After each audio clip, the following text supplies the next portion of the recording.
अस्सलामुअलैकुम। अबरार रशीद आपकी खिदमत में एक मरतबा फिर हाजिर है और आपसे रिक्वेस्ट है कि अगर अभी तक आपने चैनल को सब्सक्राइब नहीं किया तो उसे सब्सक्राइब कर लें। जो बेल आइकन या घंटी का बटन है उसको भी प्रेस कर दें और स्क्रीन पर आपको इंस्टाग्राम का आईडी नज़र आ रहा होगा, आप उस पर भी मुझे फॉलो कर सकते हैं। आपका बहुत बहुत शुक्रिया। अच्छी खबर यह है, आज दूसरा दिन है, अबू धाबी से अच्छी खबरें आ रही हैं। गुज़श्ता रोज़ भी एक अच्छी खबर आपके साथ शेयर की थी कि अब अबू धाबी की गवर्नमेंट ने बैरून मुल्क हासिल किए गए कोविड-19 की वैक्सीनेशन सर्टिफिकेट्स को एक्सेप्ट करना शुरू कर दिया है। अब जाहिर है इस हवाले से मुख्तलिफ लोगों की ईमेल्स आ रही हैं, आ रही हैं और बात वही है कि इन सारी चीज़ों का जवाब जो है वो मैं ऑलरेडी अपनी वीडियोज़ में दे चुका हूँ। अलबत्ता जो अब अच्छी खबर है वो ये है कि अबू धाबी ने अब जो वहाँ पर रात का कर्फ्यू नाफिज किया गया था, जिसको स्टेरलाइजेशन कैंपेन कहा जाता है, यानी रात को पूरे अबू धाबी में लॉकडाउन था, कर्फ्यू था। रात 12 बजे से सुबह 5 बजे तक हर किस्म की मूवमेंट, लोगों के घरों से निकलना अनटिल की कोई इमरजेंसी है, ये बंद कर दिया गया था। तो इसी को कर्फ्यू कहते हैं, आप लॉकडाउन कह लें। लेकिन अब अच्छी खबर यह है कि आज से उस लॉकडाउन को, स्टेरलाइजेशन को या रात के कर्फ्यू को ख़त्म करने का ऐलान किया गया है। वहाँ की नेशनल इमरजेंसी क्राइसिस और डिज़ास्टर मैनेजमेंट अथॉरिटी ने ये ऐलान किया है और बखुशी इस बात का एतराफ़ किया है कि जिन अहदाफ को हासिल करने के लिए ये मुहिम या कैंपेन शुरू की गई थी वो अहदाफ हासिल हो चुके हैं और उन्होंने अवाम के ताउन पर अवाम का शुक्रिया भी अदा किया है। अब वैसे तो ये आम सी खबर है कि रात का कर्फ्यू था 5 घंटे का, अब उसको उठा लिया गया। स्टेरलाइजेशन कैंपेन थी, उसको ख़त्म कर दिया गया है। लेकिन ये आम खबर नहीं है। इसका मतलब ये है कि अब अबू धाबी में जो दीगर पाबंदियाँ कोविड-19 के हवाले से आयद की गई थी, या आप यूँ कह लें कि जो SOPs थे, अब उनमें भी नरमी की जाएगी। दुबई की सूरत हाल आपके सामने है। दुबई तो पहले ही काफ़ी ज़्यादा नरमियों का ऐलान कर चुका है, लेकिन मुमकिन है अबू धाबी वाले फ़िलहाल क्वारंटीन की जो शर्त है, रिस्ट्रिक्टेड ममालिक जिनमें पाकिस्तान भी शामिल है, उन पर क्वारंटीन की शर्त को बरकरार रखे।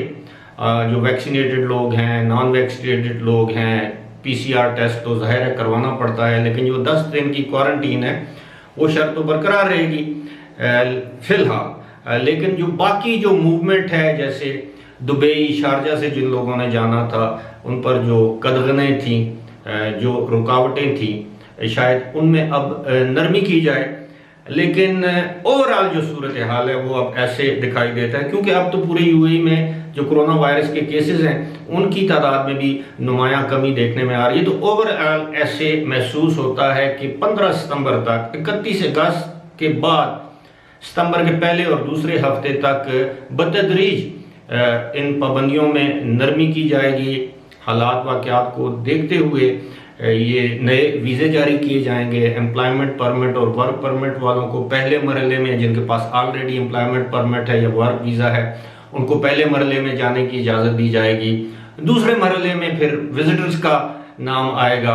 अब एक चीज़ जो मैं समझता हूँ कि हमारे अफ़गान भाइयों के लिए थोड़ी सी मुश्किल होगी, वो ये है कि शायद अब अफ़गानियों को उस तरह विजिट वीज़ा ना दिया जाए जिस तरह पहले दिया जाता था। और उसकी वजह आप सबको मालूम है कि बहुत से अफ़गानी बाशिंदे जो इस वक्त अपने आप को तालिबान की हुकूमत में गैर महफूज समझते हैं, उनकी कोशिश और ख्वाहिश है वो किसी न किसी तरह किसी दूसरे मुल्क में चले जाएं और वहाँ से किसी तीसरे मुल्क में जाकर सियासी पनाह हासिल करें।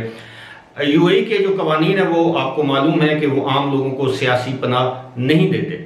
अलबत्ता ये जो अशरफ गनी है, साबिक सदर अफगानिस्तान के, उनको और उनके अहल खाना को उन्होंने वक्ती तौर पर तो सियासी पनाह दी। अब देखा ये जाएगा कि क्या वो अशरफ गनी को मुस्तकिल तौर पर वहाँ पर रखते हैं या उनसे दरख्वास्त करेंगे कि वो सऊदी अरब या किसी दूसरे मुल्क में चले जाएं। लेकिन इसी के साथ एक और दिलचस्प बात आपको ये बताना चाहूँगा कि आप देख लें कि इस वक्त साबिक डिक्टेटर जनरल परवेज़ मुशर्रफ, वो भी एक लिहाज से यूएई में सियासी पनाह पर है। मुमकिन है उनके पास रेजिडेंस वीज़ा हो, उनको रेजिडेंस वीज़ा दिया गया हो, क्योंकि उनकी इन्वेस्टमेंट है यूएई में, उनके अपने अपार्टमेंट बल्कि पेंट हाउस है, पैसा है उनके पास, साबिक सदर रहे हैं, साबिक चीफ ऑफ आर्मी स्टाफ रहे हैं, उनकी अपने कुछ बहुत से आला हुकाम के साथ ज़ाती मरासम भी हैं। और बावजूद इसके, और ज़रा आप देखिए कि बावजूद इसके कि परवेज़ मुशर्रफ पाकिस्तान से सज़ा याफ्ता हैं और 2 केसेस में इश्तिहारी मुजरिम हैं। अब आप अंदाज़ा कीजिए कि अगर उनको सियासी पनाह दी जा सकती है या रेजिडेंसी के नाम पर उनको वीज़ा दिया जा सकता है, तो अशरफ गनी के लिए भी कोई इशू नहीं होगा। लेकिन इशू जो होता है, मसाइल जो होते हैं, वो आम लोगों के लिए होते हैं, मेरे जैसे लोगों के लिए, आप जैसे लोगों के लिए, जो अभी बेचारे अफगानी हैं, जो वाकई अपने आप को गैर महफूज समझते होंगे। उनकी ख्वाहिश होगी कि वो यूएई जाएँ, यूएई से आगे किसी जगह जाएँ, या तुर्की जाएँ, ईरान, पाकिस्तान के रास्ते, इन ममालिक से आगे कहीं जाएँ, लेकिन फ़िलहाल उनको कोई रास्ता सुझाई नहीं देता।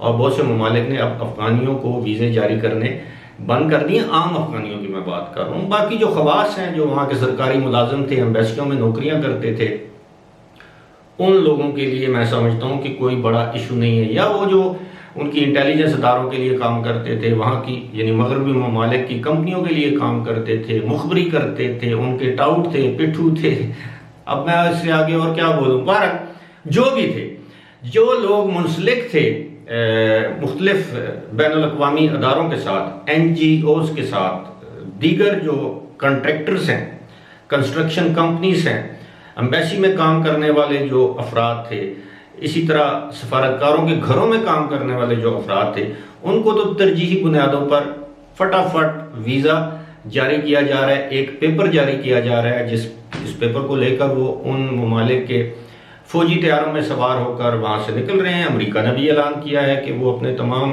उन कारकुनों को, चाहे वो अफ़गान ही क्यों ना हो, वो अमेरिका लेकर जाएगा और बड़ी तादाद में लेकर जाएगा। बरतानिया ने ऐलान किया है कि वो 2000 ऐसे अफराद को लेकर बरतानिया जाएगा, जिन्होंने बरतानिया के लिए खिदमात सर अंजाम दी हैं। ये ऐसी बात है जब अंग्रेज़ दौरे हुकूमत में जिन लोगों ने अंग्रेज़ सरकार की खिदमत की, चाकरी की, नौकरी की, उनको नवाबी के सर के सरदारों के खिताब दिए गए, उनको जागीरें दी गई।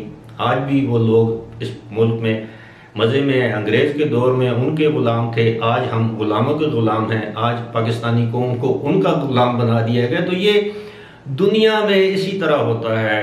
ताकतवर के लिए कोई कानून नहीं, गरीब कमज़ोर के लिए हर कानून हर वक्त हरकत में आ सकता है और आता है। ताकतवर के लिए कवानीन जो हैं वो मोड़े भी जाते हैं, तोड़े भी जाते हैं। बहरहाल अल्लाह रहम करे। अच्छी बात यह है कि अब अबू धाबी जाने वाले जो लोग हैं, जो ख्वाहिशमंद हैं, उनके लिए अच्छी खबरें आ रही हैं। अगली वीडियो तक मुझे दीजिए इजाज़त। खुदा हाफिज़।